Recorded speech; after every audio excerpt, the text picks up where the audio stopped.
Olá a todos, sejam muito bem-vindos a mais um Abayomi Café. E hoje temos a alegria de trazer aqui o Alexander Juste. Seja muito bem-vindo, Alex. Obrigado, Patrícia. Olá a todos aqui que estão nos vendo. Conta para a gente da onde é que você está falando, o que é que você faz da vida. Estou falando de Brasília, Brasil, né? Originalmente o Rio de Janeiro, né? Recentemente de Sobral, do Ceará, né? Retornando para Brasília depois de 2 anos, né? Moro aqui já tem uns 17, aproximadamente, e tenho empresa aqui em Brasília, e atuando na questão de implantação e implementação de BIM, principalmente em órgãos públicos. E uma novidade aí que já foi colocada em pauta, né, até nas nossas conversas em relação ao SIM, ao City Information Modeling. Uhum. Olha, você falou 17 anos, faz tempo que a gente se conhece, né? Tem. Eu- Ultimamente a a gente gente se se viu para uma conheceu palestra na UF, né? na UF, e olha, já tem tudo isso. Bastante tempo mesmo. E que bom que a conexão permanece, né? Porque os nossos temas, os nossos interesses, eles continuam seguindo. Cada um vai seguindo no seu caminho, né? Mas estão conectados e a gente, de vez em quando, a gente se encontra, né? Para uma palestra, para um vídeo, para uma conversa. Hoje, para esse café virtual, né? Então, aqui dentro da Biomi Academy, a gente trabalha com promoção de ambientes inteligentes e felicidade. E aí você falou do BIM, você falou do SIM, e o que é que você acha que tem a conexão com o que a gente desenvolve, o que a gente prega? Eu acho que tem tudo a ver, né? Hoje a gente tem uma maneira diferente de trabalhar, né? Para quem é do ramo, né, de arquitetura e engenharia, sabe o quanto é difícil e trabalhoso fazer um projeto, trabalhar com as informações de um projeto para uma obra, né? E de uma forma realmente bem desgastante. E ao ter uma nova tecnologia, na verdade, tecnologias, né, baseada em uma nova metodologia de trabalho, a gente vê as pessoas mais relaxadas. Não que completamente ainda, né, mas você já vê um certo sorriso no rosto pelo fato da gente ter respostas aos trabalhos que antes eram maçantes, que eram desgastantes, de uma forma mais fácil, né, de uma forma de mais qualidade, né, principalmente em relação a projetos por conta da tecnologia BIM. Quando a gente aumenta a escala para a escala urbana e a gente começa a conhecer o SIM, o City Information Modeling, a gente vê que isso pode gerar facilidades, inclusive, para o cidadão, para o próprio governo, para a iniciativa privada. E essas facilidades, com certeza, geram, né, satisfação, geram aquela situação de mais tranquilidade, né, frente ao que se encontra hoje, né? Ter um ambiente tridimensional da cidade, onde todas as situações podem ser resolvidas por lá, né, de uma forma mais fácil. Então, eu vejo que hoje tem tudo a ver, né? As pessoas que principalmente trabalham ou são usuárias, elas estão mais felizes. Uhum. E a gente fala, né, do uso da tecnologia, né, dessas ferramentas todas que a gente tem, para ajudar a facilitar o trabalho, né, a diminuir o trabalho, seria mais o trabalho mecânico, né, o trabalho braçal, e isso serve, você colocou aí, né, serve para o governo, serve para os profissionais, serve para os usuários. Isso vai facilitar a vida de todo mundo, né? E a gente fica feliz quando a vida é facilitada, quando a gente vai ter tempo para fazer outras coisas que importam e não tanto ficar, né, no desenho. Lembro quando a gente começou, né? Você falou aí mais de 17 anos atrás, com a introdução do Revit para as turmas de lá da UF, e Aham. como evoluiu isso de lá para cá, né? Ter essa possibilidade de você transformar isso para o City Information Model, né, que a cidade ela pode, né, se beneficiar com toda essa tecnologia, é fantástico.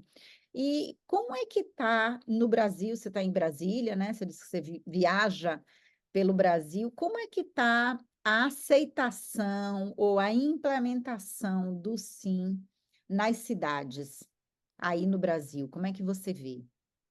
Patrícia, o sim ainda é uma novidade.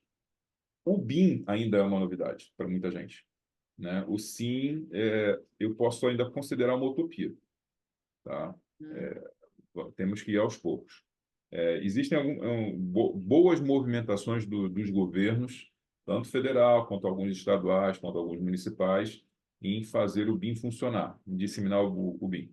Recentemente, um novo decreto, o quinto decreto federal, foi lançado a respeito da estratégia BIM-BR, né? Na verdade, mantendo a estratégia BIM-BR em funcionamento, fazendo alguns ajustes internos em relação à logística, né, comitê gestor ou algo parecido, né, mas a estrutura principal continua a mesma, né, para fortalecer, fazer realmente o BIM funcionar aqui no Brasil.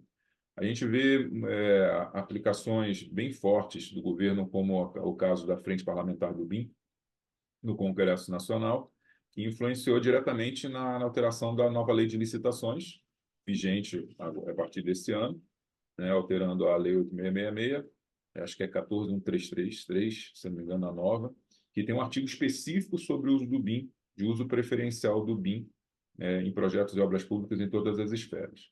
E apesar de não ter o termo obrigatório, ainda ser o termo preferencial, aos olhos do TCU é praticamente obrigatório, porque você tem que provar por A mais B, que a sua tecnologia CAD ela é mais eficiente que o BIM. Impossível.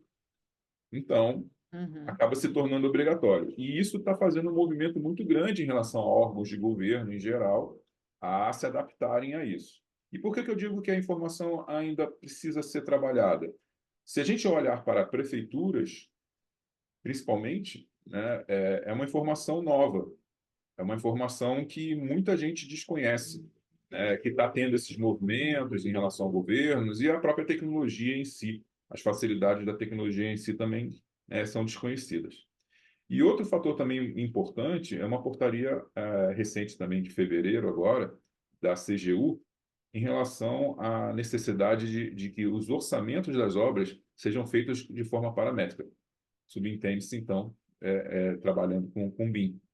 Então, a gente está vendo uma boa movimentação de governos para fazer isso tudo funcionar. Só que ainda estamos muito aquém a isso. Uma pesquisa do BIM Forum com o Cal, já tem acho que um ano e pouco atrás, constatou que 27, acho que é 27% do mercado nacional está trabalhando com BIM em algum nível, entre o nível 1 e o nível 2. Nível 3 praticamente ninguém, né? Então, 73% ainda está trabalhando com CAD.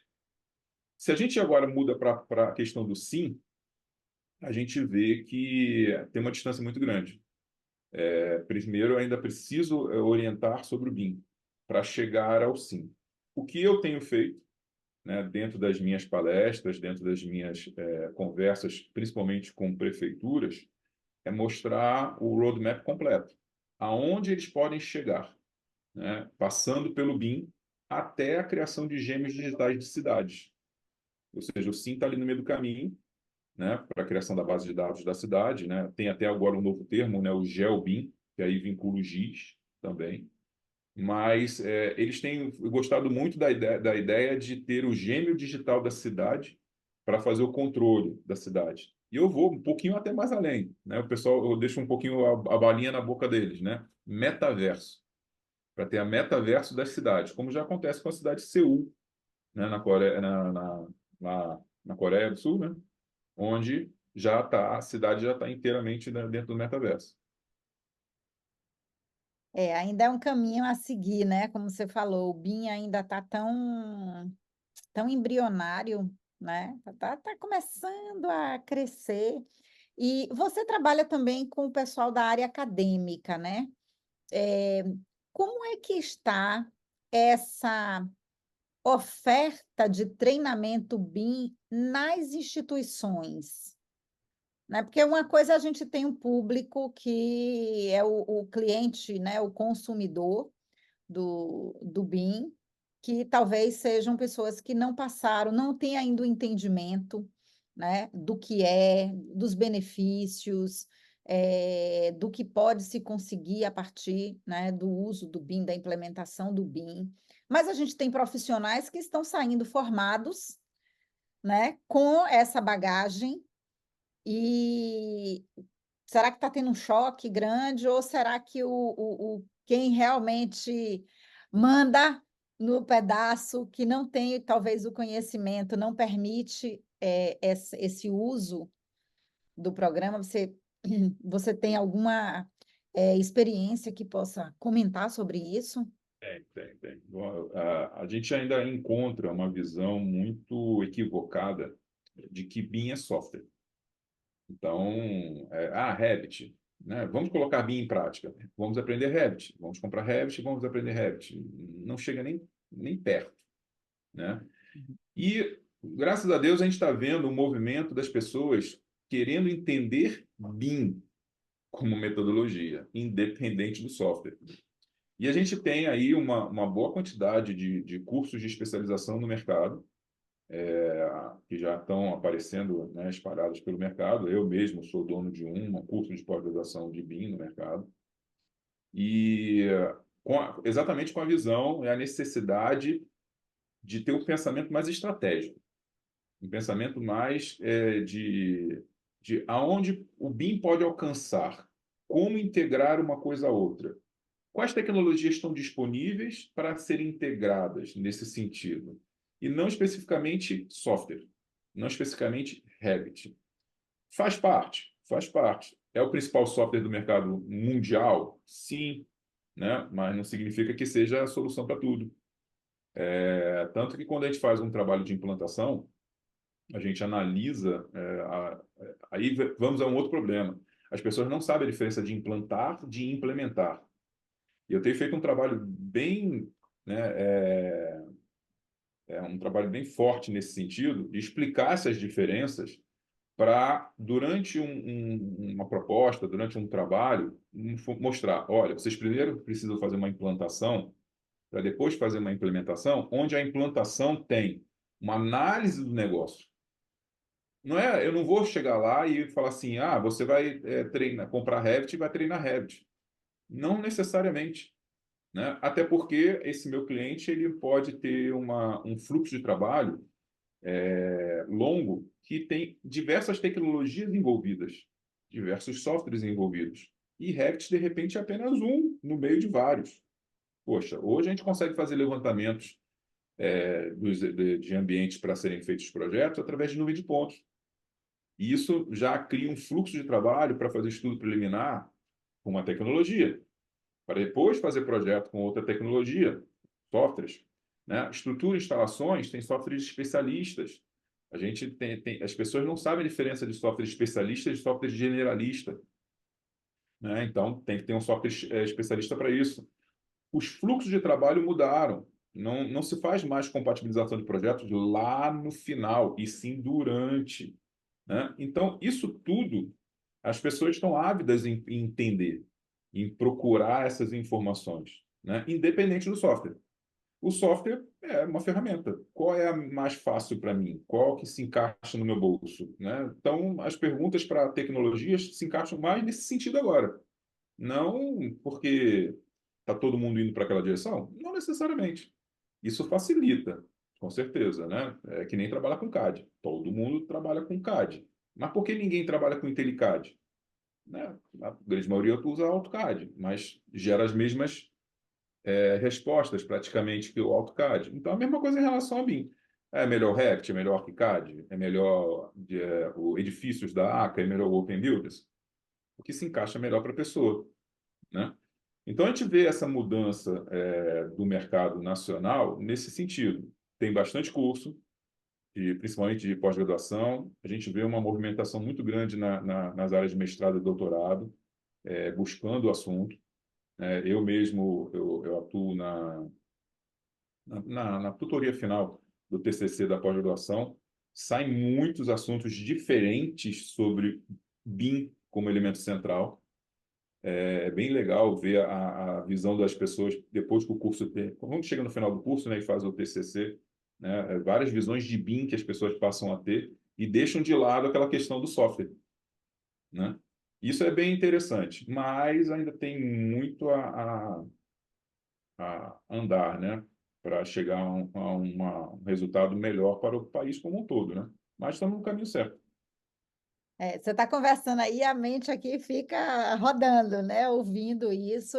Algumas inquietações que a gente passa, né? Como eu disse assim, gente, mas vocês precisam conhecer, né? Você precisa saber o valor disso, você precisa saber como você vai ser feliz se você, né, mudar o processo. E aí eu estava aqui pensando, você está falando sobre o BIM, né? Muito interessante essa sua colocação de implantação, de implementação, de entender o BIM como não só como um aplicativo, não só como um software, né? Não só como uma tecnologia, porque a tecnologia pura não, né, não leva a nada. Assim, sendo bem simples, às vezes a pessoa quer o iPhone 15, né? Ah, eu vou mudar de iPhone, vou pegar o iPhone mais novo, vai lançar ainda, 16, sei lá, vou trabalhar melhor. Não Patrícia, desculpa necessariamente, interromper. né? Pergunta para essa mesma pessoa quais são as funcionalidades desse iPhone que ela vai querer. Ligar, mandar o WhatsApp e tirar fotografia. O 4 resolve, né? Pois é. Então, a gente fala sobre ambientes inteligentes, é quando você usa de maneira inteligente os recursos que você tem disponível. Então, esse é um dos pontos, né? Por que você vai querer gastar o seu recurso financeiro para comprar uma tecnologia de ponta que você não precisa, Pois é. né? Que às vezes uma outra tecnologia resolveria. E ter o conhecimento, né? Buscar a orientação de profissionais competentes para desenvolver isso é super importante, né? E fico feliz que você disse que no mestrados e doutorados as pessoas estão buscando mais informação. Eu acho que os nossos estudantes de graduação, eles já têm que estar com essa visão também, não espera chegar no mestrado, né? Já tem que ter essa curiosidade, esse interesse, né, essa busca de conhecimento já desde mais cedo, né? Mas nunca é tarde, né? Você é profissional, você tem 50 anos de mercado, não é tarde, não. Vem aqui para aprender, né? Uma coisa que eu vejo ainda, um gargalo que eu vejo ainda, é o seguinte: você falou o que você falou agora, na graduação. A gente precisa quebrar um paradigma, a gente precisa quebrar uma situação cultural, que é a seguinte: eu, como estudante de arquitetura, na grande maioria das faculdades brasileiras, eu nunca vou aprender a trabalhar com meu futuro parceiro, engenheiro, e vice-versa. O engenheiro nunca vai aprender a trabalhar com seu futuro parceiro, arquiteto. Simplesmente ambos vão para o mercado e se virem, né? Então, não é apenas colocar em prática novas tecnologias aos estudantes de graduação. Ó, essa ferramenta aqui é melhor. No passado, a gente utilizava o AutoCAD. Tem o SketchUp para fazer em 3D, não sei o quê, mas tem aí o Revit, né, para fazer projetos de arquitetura, tem o ArchiCAD, quer fazer os projetos de estrutura, tem TQS, instalações, tem o QI Builder, tem vários, né?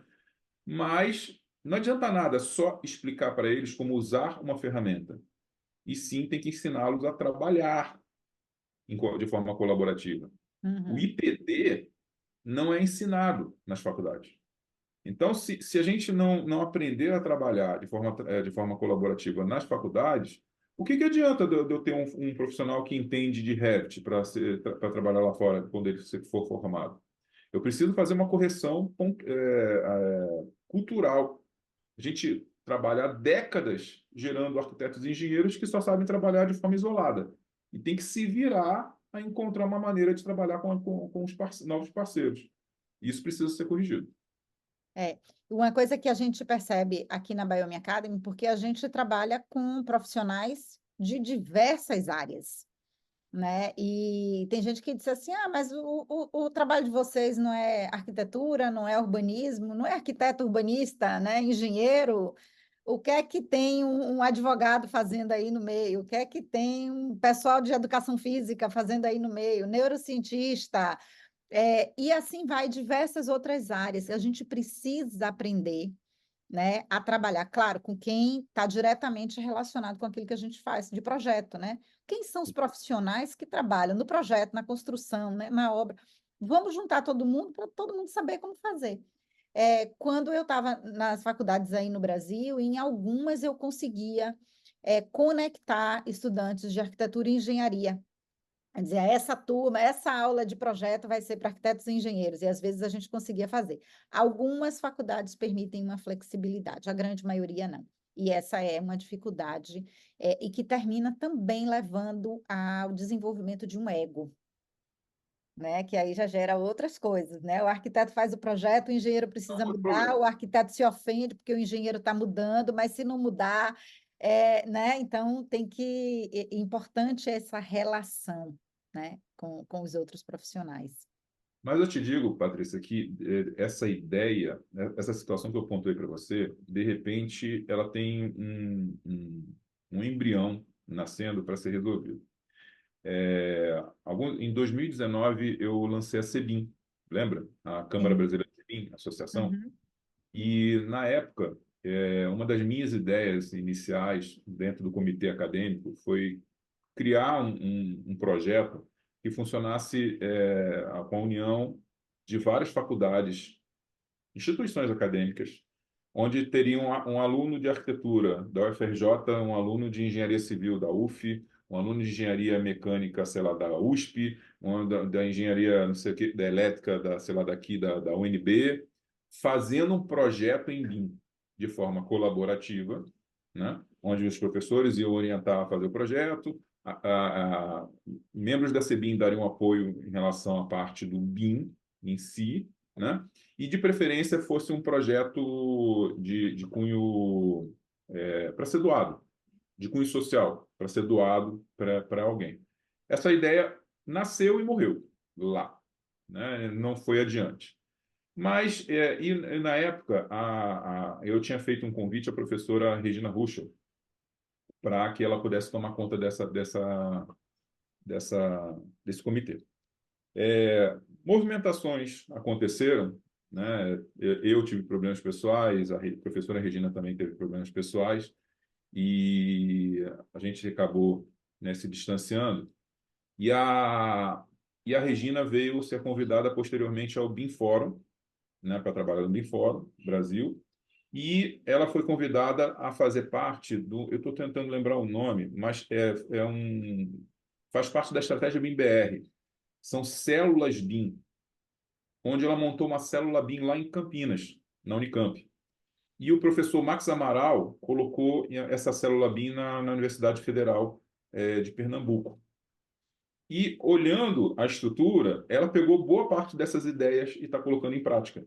Eu fiquei muito feliz em ver que a Regina pegou a ideia e começou a colocar em prática de alguma maneira lá dentro dessa célula BIM, que faz parte da estratégia BIM BR, ou seja, tem todo um apoio federal para que isso aconteça. Então, está tendo essas células estão sendo embriões para fazer esse trabalho colaborativo em BIM entre algumas faculdades. Então, está acontecendo alguma coisa nesse sentido. Ah, que bom, fico feliz. E aí, o tempo vai passando, a gente quer conversar um monte de coisa, né? Temos muitas conexões. Mas eu queria dar um pulinho para a gente falar sobre o SIM. Que a gente sabe que o SIM, né? Você comentou aí, está começando ainda um pouquinho mais lento do que o BIM. E eu estou aqui matutando, né? Com tudo que está acontecendo no Rio Grande do Sul, em vários outros lugares do mundo, né? Nível urbano. A gente está sendo requisitado para algumas avaliações pós-desastre, reconstrução urbana, né, nessas áreas que foram bastante afetadas, né, como trabalhar essa reconstrução, O que é que você acha que a implantação do SIM poderia agregar, né? Se é o momento, porque eu fiquei pensando, de, bom, tem cidades que foram, né, 100% Bastante. devastadas. Será que seria mais fácil começar, né, recomeçar já com o SIM ali instalado, ou mais fácil, não, olha, isso aí é complicado, pega uma cidade que está andando e começa a usar de pouquinho em pouquinho isso aqui. Como é que você vê? Isso aí é curiosidade minha, viu? Como é que a Você, gente agrega você acabou isso de colocar, você com colocar a uma, demanda que a gente está tendo? você acabou de colocar uma pergunta que, sério, eu não, por mais que eu esteja observando a situação do Rio Grande do Sul e preocupado com tudo que está acontecendo lá, né, chocado com tudo que aconteceu lá, eu realmente eu não tinha parado para perceber que, de repente, eu tinha uma certa solução para isso, né? A questão do sim. Eu vejo que realmente aplicar o sim agora nessas cidades que foram devastadas, do zero, vai ajudar muito, muito. Sim, é importante entender que é uma tecnologia, aliás, é um paradigma, também não posso considerar uma tecnologia ainda, mas é uma junção de tecnologias, vamos colocar assim, que ajudam cidades já existentes. Legal, para melhoria da gestão pública e tudo mais. Mas nesse caso em particular, eu acho que tem tudo a ver. Acho que tem uma maneira bem eficiente para começar do zero, né?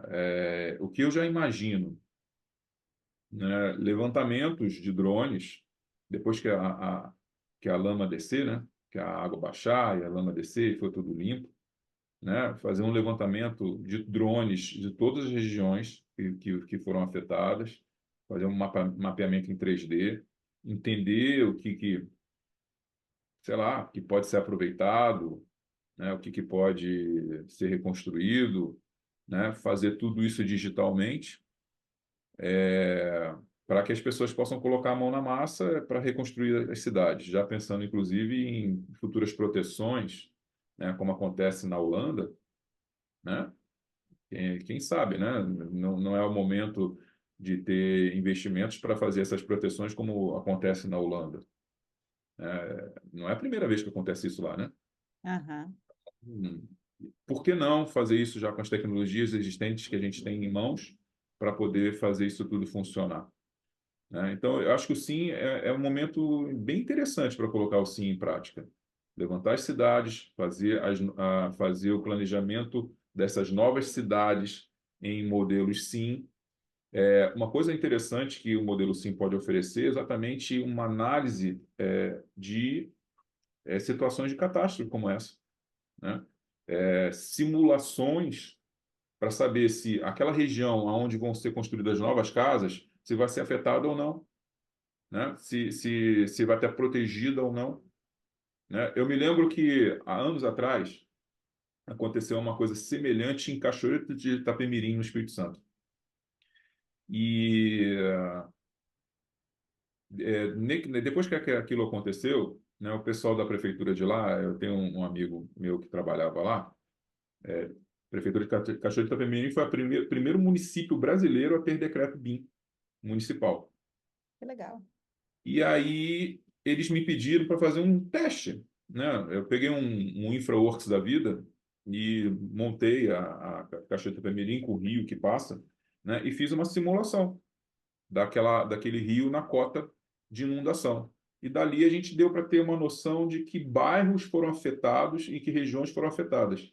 E aquela informação foi levada, se eu não me engano, para o Ministério Público, não me lembro o caminho certo, para analisar, por exemplo, possíveis mudanças, né, retirada da população dali da área de risco, né, possibilidade de reconstrução, né, de moradias longe de áreas que poderiam ser afetadas pela cota do rio em cheia, né?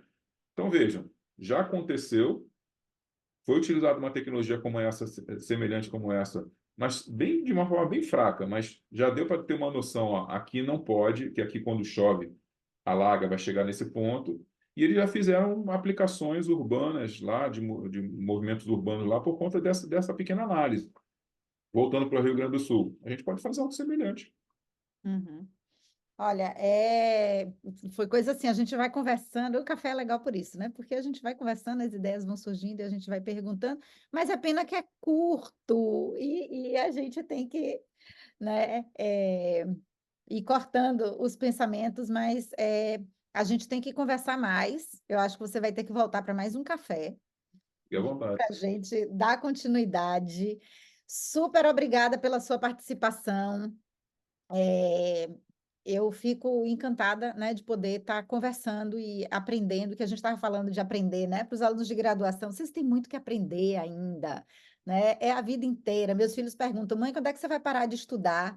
Eu digo, olha, eu acho que só quando eu morrer, É, porque temos um universo tão grande ainda para aprender e a gente tem que se conectar com as pessoas que, né, que sabem aquilo que a gente não sabe, né, ou que, né, que a gente pode estar contribuindo. Então, conversar com você, olha, Alex foi capa da nossa revista Smart and Happy Environments em janeiro. Quem não leu ainda, dá uma olhadinha lá na nossa biblioteca virtual no aliás, eu fiquei website. muito feliz com isso. Pois é, temos essa conexão e a gente vai continuar conversando sobre BIM, sobre SIM, porque acho que temos muito a contribuir, né, com o Brasil, com a vida urbana, né, com a felicidade das pessoas, né, melhoria da qualidade de vida, do ambiente. E aí, deixa eu passar a palavra para você se despedir também. Eu te agradecer, Patrícia, agradecer essa conversa. Né? Como você mesmo falou, é muita informação, né? Não dá para a gente sair falando tudo, né? Tem que realmente dividir em pedaços. Né? Por saber que esse assunto é tão grande, faço um convite a todos vocês a conhecer meu canal no YouTube, chamado BIM Talks. Lá são conversas sobre BIM, onde eu fiz conversas com diversos outros especialistas de BIM, e vocês terem uma ideia da quantidade de assuntos que o BIM tem. São muitos. Tem para lá de 150 conversas, só para vocês terem uma ideia. Né? Mas vamos marcar um outro momento, vamos trazer mais informações, mais novidades, né? A respeito disso aqui. Combinado, Patrícia? Combinado. Muito obrigada. Então, ó, vocês ficam com o dever de casa aí de acompanhar o canal do Alex e aprendendo um pouco mais sobre BIM, que aí na nossa próxima conversa vocês já estão sabendo um pouquinho mais. Muito obrigada. Continue com os nossos próximos Abayomi Café.